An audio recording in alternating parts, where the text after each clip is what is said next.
Hi everyone. So earlier this afternoon, I made an announcement about the second midterm. So overwhelmingly, people expressed that they preferred to have a take-home midterm that didn't have a time limit.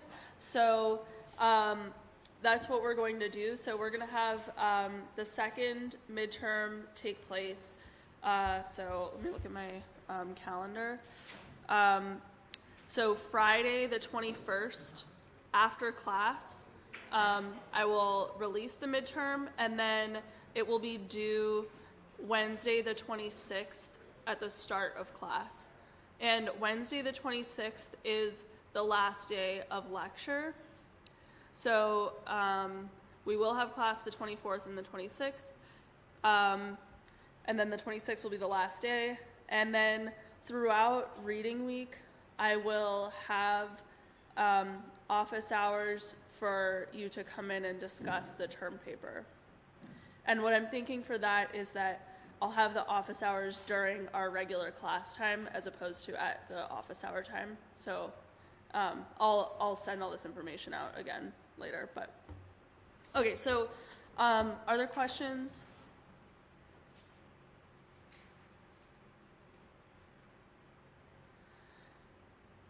Okay, so if not,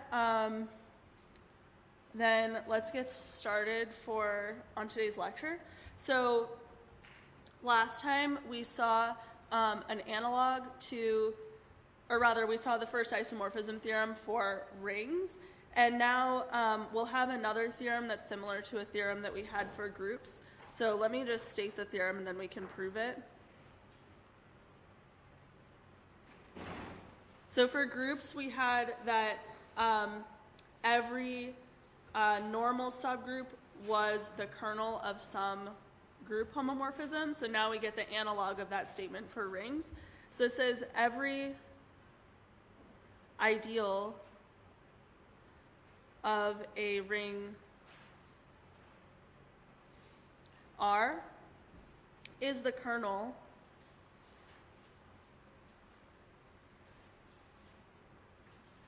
of a ring homomorphism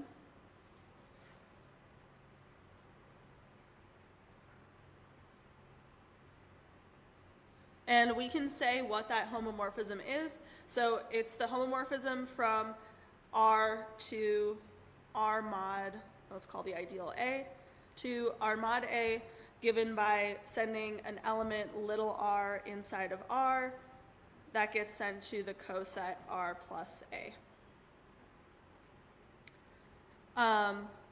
Okay, is this statement clear? Are there any questions?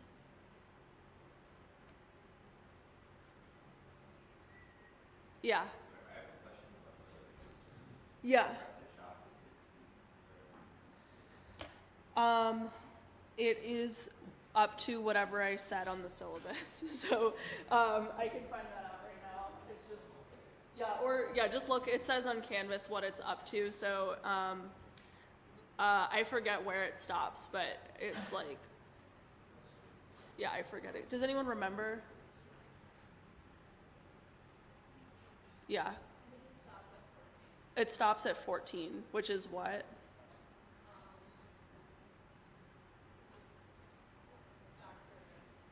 Factor rings. Okay, yeah, so that's the last thing. Okay, so are there questions about the theorem statement? Okay, so let's prove this.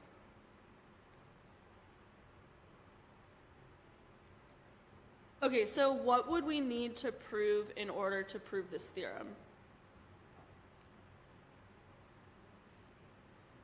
Yeah. You just want to show for like every element A, when you send like A and A, when you send that from B to B, it's like Yeah, okay, so we need to show that the kernel is as claimed, okay, so here's what I wrote down as like things that we might want to prove. So we may want to know that this thing that we wrote down is a homomorphism, so that it preserves addition, it preserves multiplication, and that its kernel is as we claimed, so the kernel is actually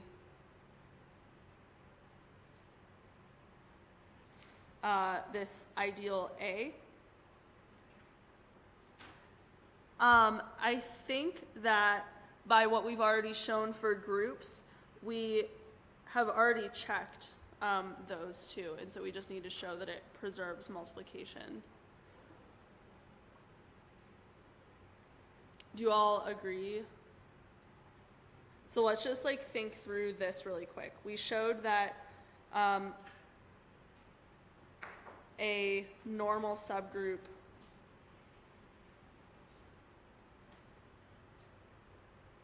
H of G is the kernel of the map from G to G mod H, given by sending little g to G plus H. So I think we can apply this statement in this context because an ideal A is also a normal subgroup with respect to addition. And so then we know that that this A is the kernel of this map. Yeah?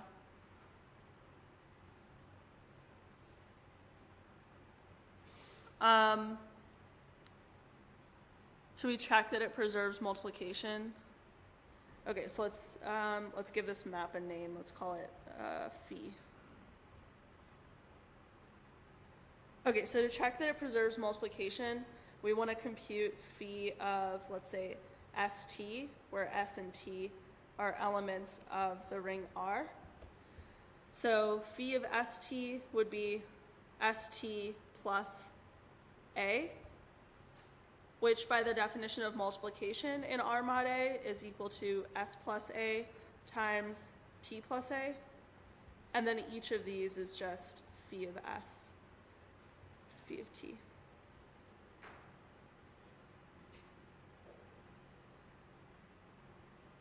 Okay, so I think that completes the proof. Are there questions?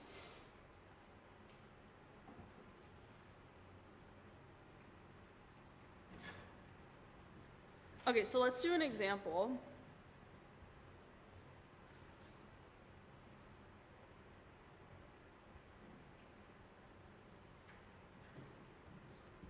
So let's consider the map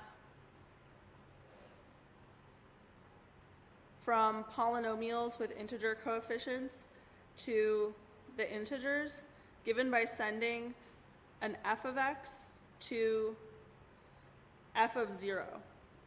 Okay, so my questions are, what is the kernel?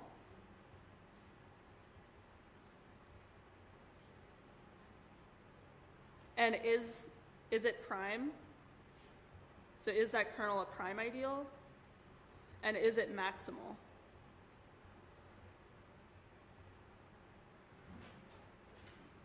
So I'll give you a few minutes to think about this example, and then we'll discuss.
No, look, it's all here.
Okay, so what is the kernel of this map? Yeah. Yeah, so is there another way to write that, like maybe as a principal ideal? Yeah, so this is the principal ideal generated by x. So y, basically, if we want f of 0 to be 0, that means that we want the constant term of the polynomial to be 0. So that means that your polynomial is divisible by x. Okay, so is this a prime ideal? Yeah. Yeah, so why? Well, the way we thought of it was like because if you multiply like if something had like if something had like wait no. Okay, yeah, so let's look at, so based on these like theorems that we have, we know that Zx mod this kernel is isomorphic to the image of this map, right? Which could be anything, because I could set my constant term of my polynomial to be anything. So this is isomorphic to the integers. And we had a result earlier that said something is an integral domain. So it was specifically in this situation, this right-hand thing is an integral domain if and only if this is a prime ideal. Since we know that the integers are an integral domain, there's no zero divisors, that means that this has to be a prime ideal. So Z is an integral domain implies that that's prime. Okay, and then what about maximal? Yeah. Just kind of the same with that, right? Because like z is a field, so since z x mod x is a field. So Z is not a field, right? Because for a field, we have to be able to divide like 1/2 would need to be in there, right? So since Z is not a field, that means that this is not a maximal ideal.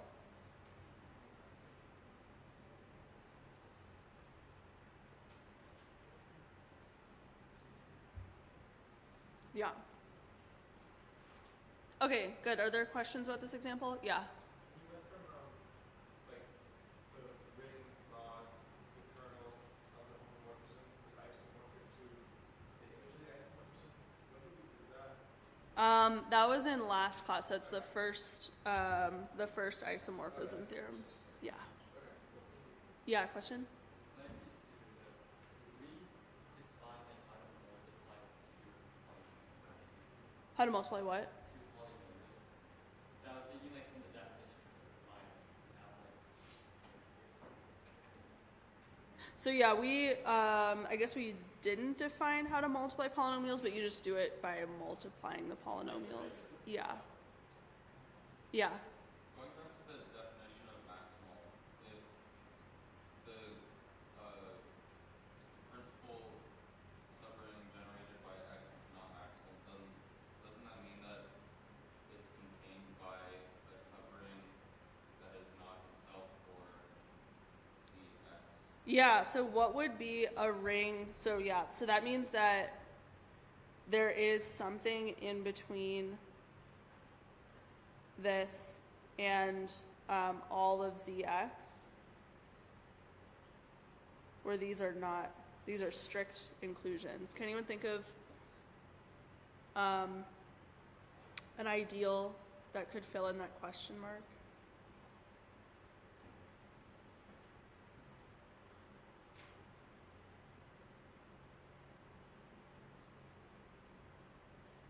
So I think, like, let's say we look at the ideal generated by x and 2. So what is this? I think this would be polynomials with even constant term.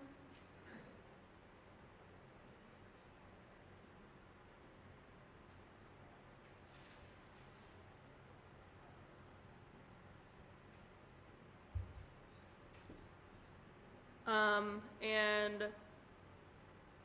I believe that, yeah, so I think that this is an ideal. It's not the whole thing, and it also properly contains the ideal that we're looking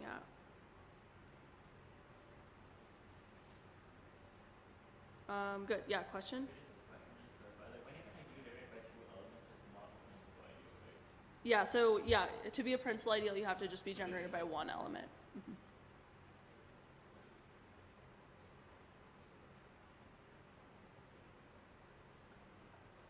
Okay, are there other questions about this example?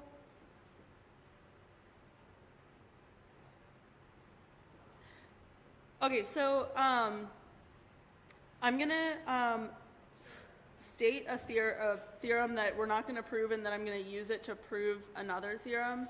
So this says the following, which hopefully you find believable. Okay.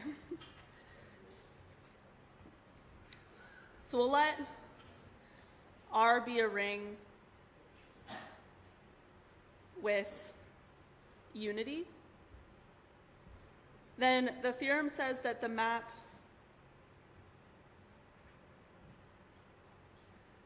phi from the integers to R given by sending a number n to adding up the unity n times.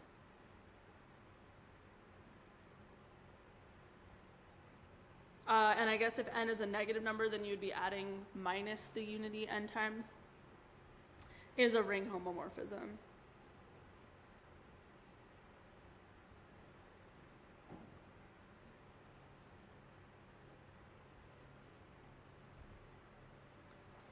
Okay, so we're not going to prove this, but if you like, you can find the proof in the book. But we will use this fact to see that any ring with unity has a subring either isomorphic to Z mod n or isomorphic to Z. So let's prove that now.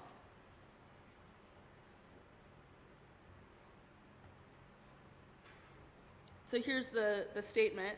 If R is a ring with unity. And the characteristic of R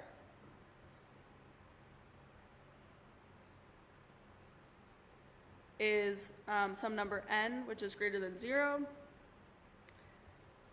Then R contains a subring isomorphic to Z mod n.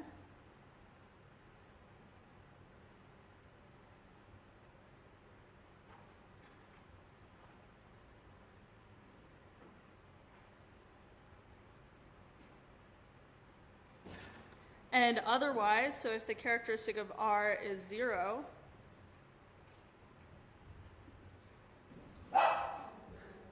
Bean, hey.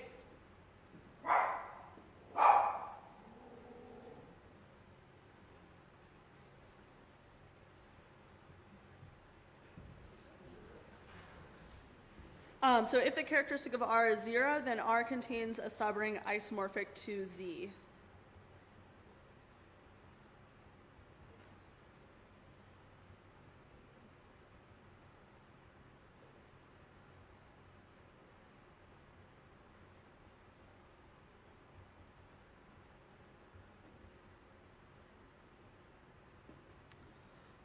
Okay, is this statement clear? Are there any questions?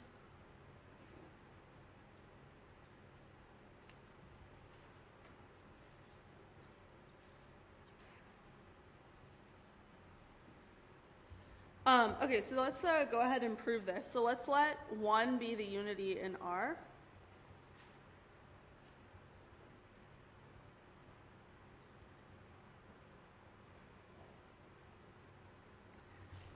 Then I'm going to let S be the following set. So S is the set of all K bullet ones, where let's remember what that means in a second, over K in the integers. So this was defined to be just adding up 1 K times. So you have to think back to when we were talking about characteristic. Okay, so this is our set S. Then let's so use this map phi as before. So take phi to be a map from Z to R as above.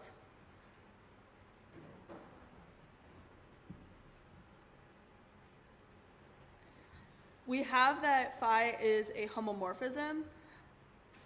So by the first isomorphism theorem,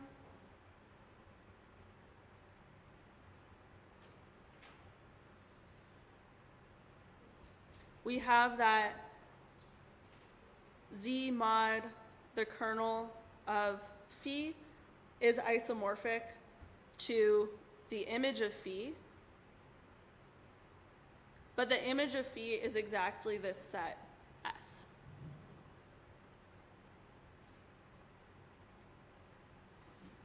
Okay, then what is kernel of phi?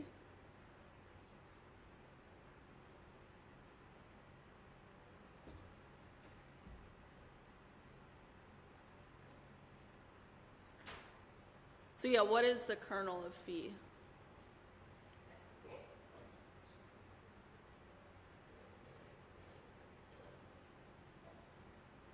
So K is in the kernel of phi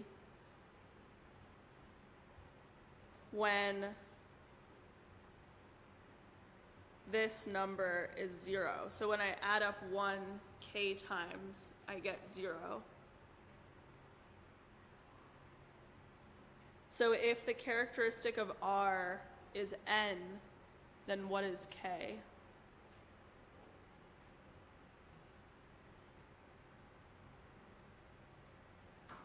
Yeah. Yeah, so it'll just be multiples of N. So, okay, so K is an element of the kernel of phi if and only if we add up 1 K times and we get 0, and that happens if and only if,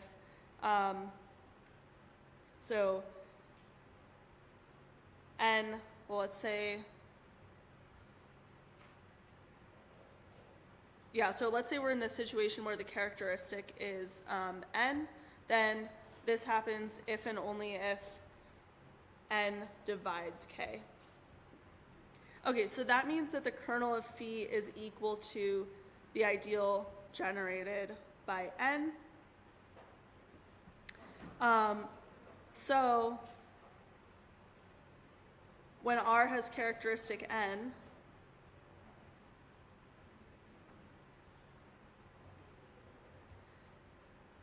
we have that Z mod the ideal generated by n, so this is isomorphic to Z mod n, and this is isomorphic to S. Okay, then on the other hand, Bean. On the other hand, when R has characteristic 0,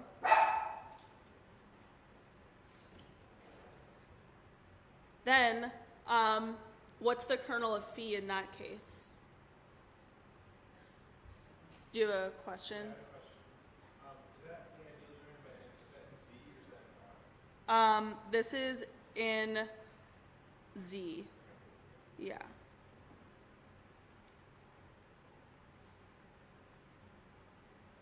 Other questions? Okay, so if R has characteristic 0, then what is the kernel of phi? Yeah. Yeah, because if R has characteristic 0, that means that there's no number where I can add up the unity that many times and get 0 again. So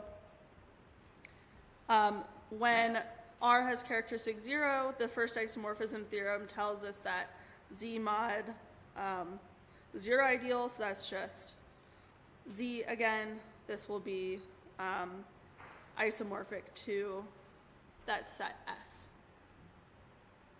Okay, and that completes the proof. Are there questions?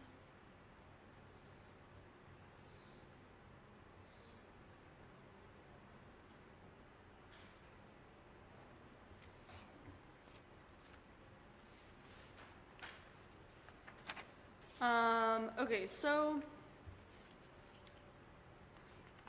now, kind of for the remainder of the course, we're going to take a deep dive on polynomial rings, and sort of towards the end, we'll see that polynomial rings give us something called field extensions, which is pretty cool. So say you have a field like the rational numbers, and you have a polynomial in that ring, like, so let's say we're looking at Q, and you have a polynomial in that ring like x squared minus 2 that doesn't have zeros.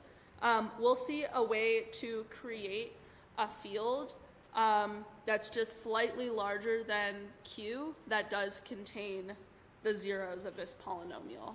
So it's pretty cool. And there's like an entire subject called Galois theory that kind of deals with field extensions and polynomials.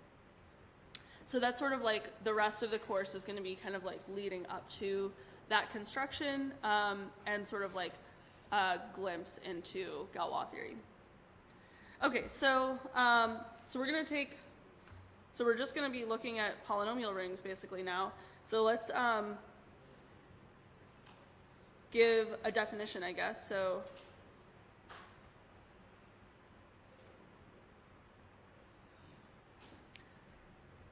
let's let R be a commutative ring.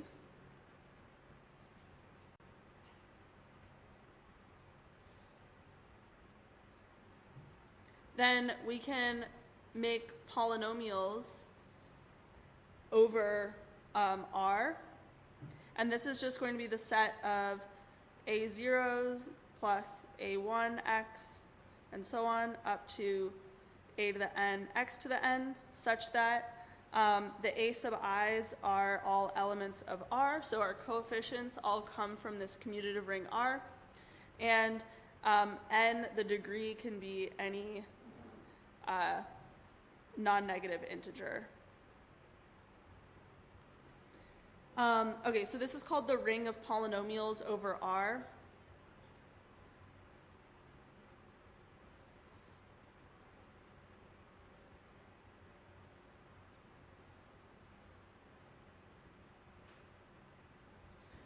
And the addition and multiplication is defined in the expected way. So how do you add two polynomials? Well, you just add up the coefficient in each degree, and then how do you multiply them? You'd have to do out the multiplication. Yeah, are there questions about that? So this is like just exactly, the operations work exactly as you expect. Okay, so then the largest exponent on x in a polynomial is called the degree.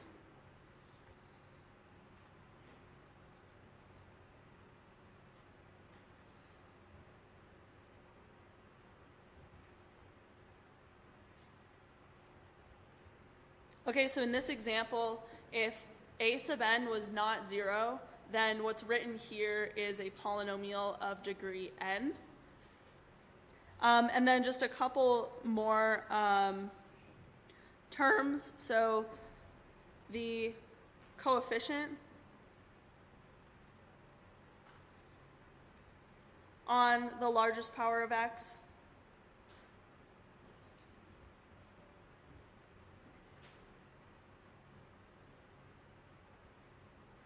is called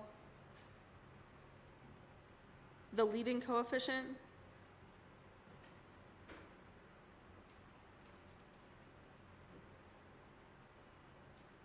So again, in this example, if a sub n is not 0, then a sub n would be the leading coefficient.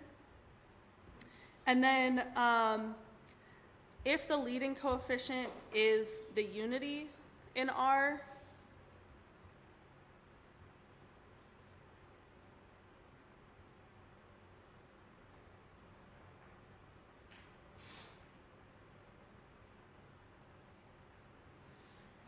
then we say that the polynomial is monic.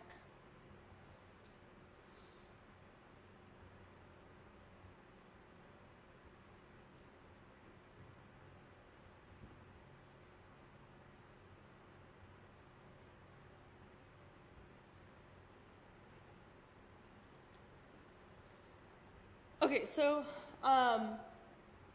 now what we're going to do is we're going to see some results that relate properties of the ring R to properties of the ring Rx.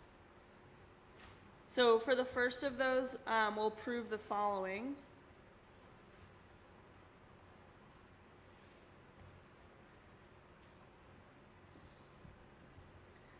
If D is an integral domain,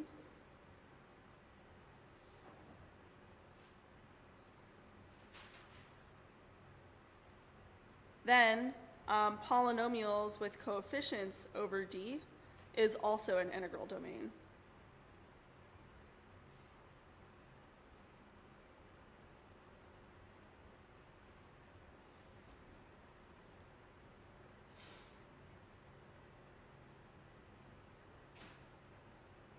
Okay, so let's prove this.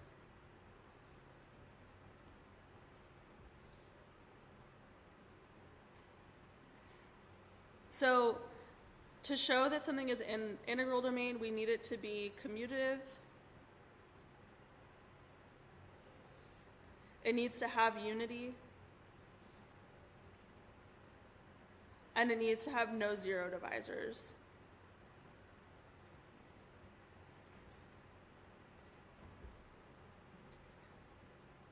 So why is it commutative?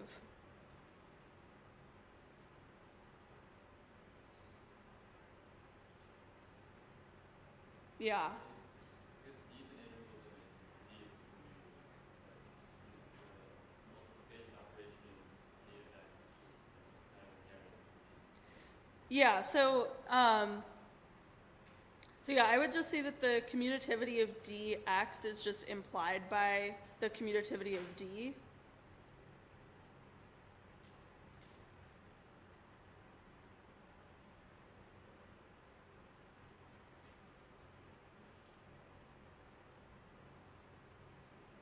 And I think, if you wanted to write this out formally, you could, but I think it's probably unnecessary. Like, you can just see that as long as multiplication is commutative on the coefficients, then you'll be able to commute products of polynomials. Okay, why does it have a unity? Yeah. Yeah, so the unity in D will be the unity in dx. So if one is the unity in D, then one is the unity in dx. Okay, so to prove that it doesn't have zero divisors, I'm going to give you a few minutes to think about this, but my hint is to think about the leading coefficients.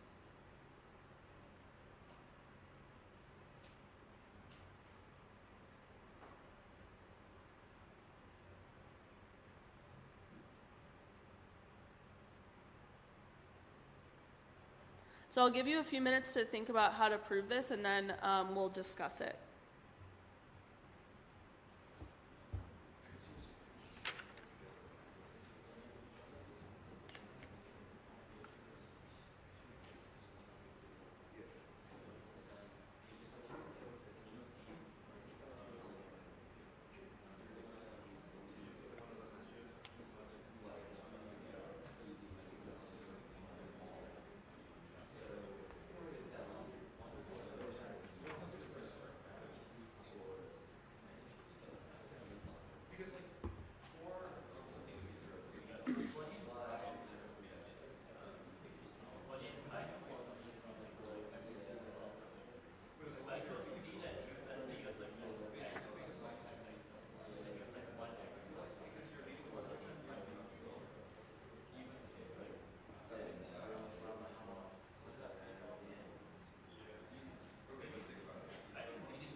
Bean.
Okay, let's discuss the proof. So, to show that it has no zero divisors, we need to multiply two non-zero things and show that we get something non-zero. So, let's let f of x be equal to a0 plus a1x and so on up to a to the n, x to the n. And let's assume that a sub n is not 0. Okay, so this is what a non-zero element of dx looks like. And then let's take another one, gx. So this will be like b0 plus b1x and so on up to bm x to the m, where bm is not equal to 0. Okay, then let's multiply f of x times g of x. Okay, so this is going to be like we have all of this times the b's. Okay, so let's look at the leading term of f of x times g of x.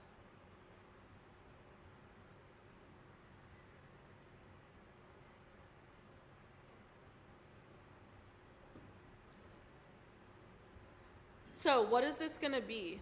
Well, if we think about how this multiplication goes, the way to get the thing of highest degree is going to be to multiply this term against this term, right? So that will give us something, a term of degree m plus n, and any other term in this product will have smaller degree. So that means that the leading term of f times g is equal to,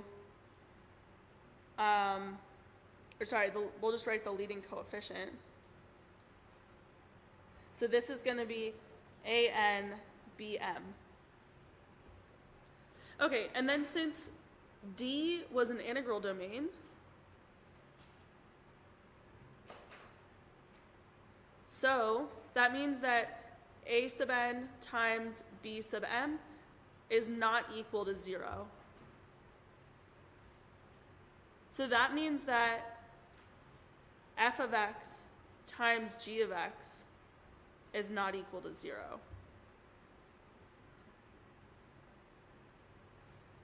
And so then that means that dx has no zero divisors.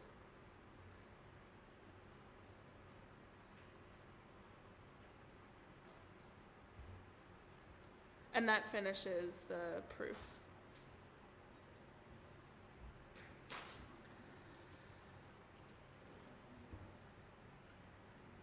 Okay, are there questions?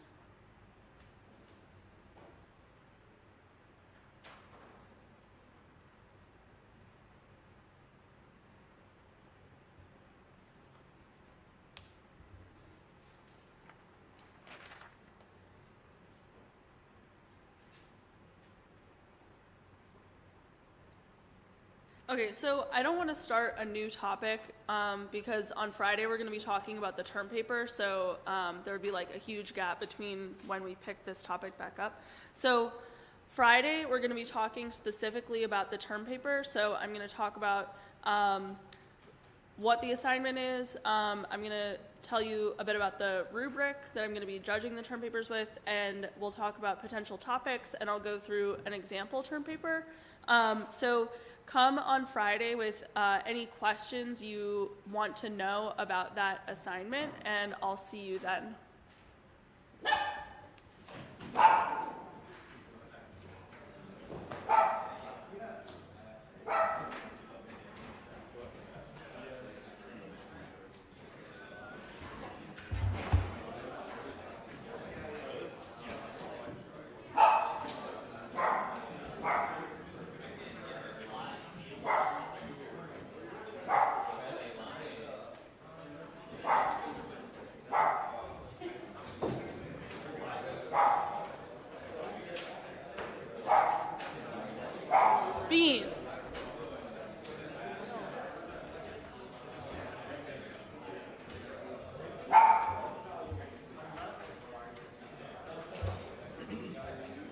Do you have a question? Yeah.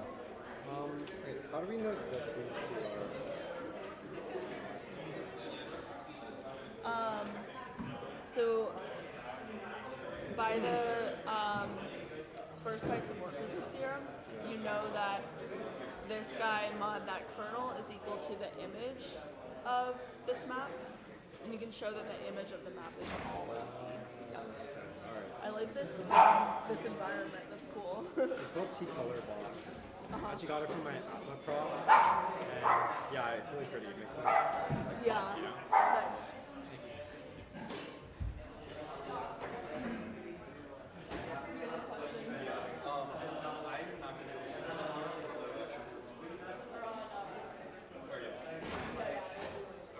And then I didn't get the topics or anything like that, but like last week I was on Wikipedia and I found an article about how tic-tac-toe is isomorphic to like some number game, and I thought that was super cool. So I was thinking about doing something with like games or like, but I think tic-tac-toe is like so trivial, and like I was thinking like Connect Four maybe, and that looks like really hard. Yeah. So I was just kind of That'd be curious. cool. Yeah, you could do definitely Something like that. Okay. Do you have any like? I don't really know any Okay. on that, to be honest. I'll but do yeah. more research, like see if there are papers or anything. Yeah. I just thought that could be nice. The first problem of problem set 9 is to like kind of write down what your topic is and Okay. what like some sources are. So, so yeah, you'll have like a Thank chance you to so think much. about that. Yeah. It's true that the idea of X community is here, but then I wonder why do we need community in the definition?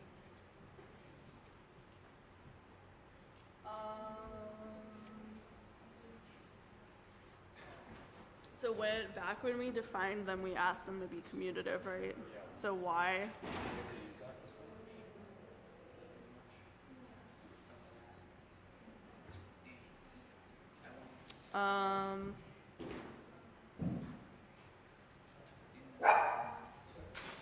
So like for example,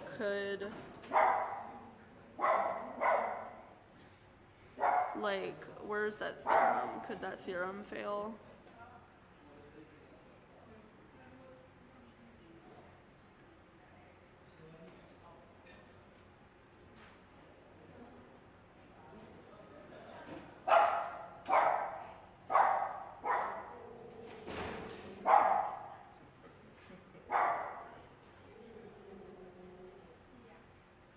No, because we asked.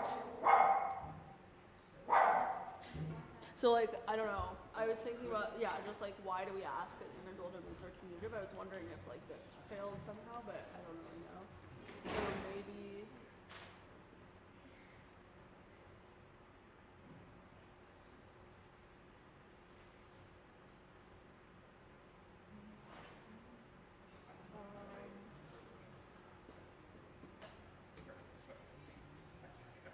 Okay, off the top of my head, I don't know why, but my guess is that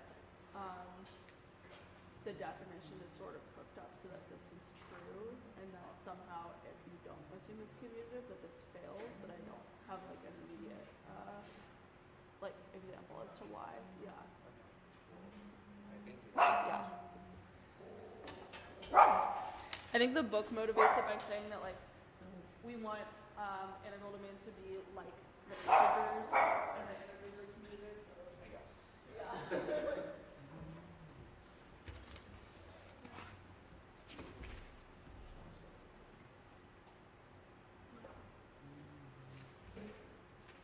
Did you guys have questions? I did, yeah. Okay, yeah. Let's Go out.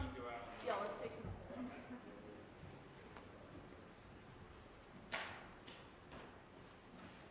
How's it going? I'm all right. How are you doing? Yeah, no, all okay. Do you have a question?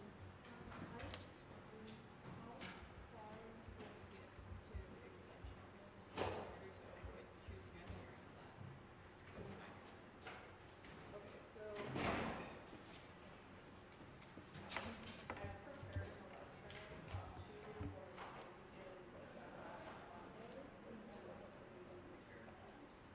and but I think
say I'm super anxious. Recognize I deprive this feeling, then embrace it. Vandalizing these walls only if they can talk. Conversations on contemplating my dark thoughts. Looking down on my soul now. Tell me I'm in control now. Tell me I can live long and I can live wrong and I can live right and I can sing song and I can unite with you that I love, you that I like. Look at my life and tell me I fight. It's that final destination. It's that fancy information. It's that fancy inspiration. It's that crack the installation. It's that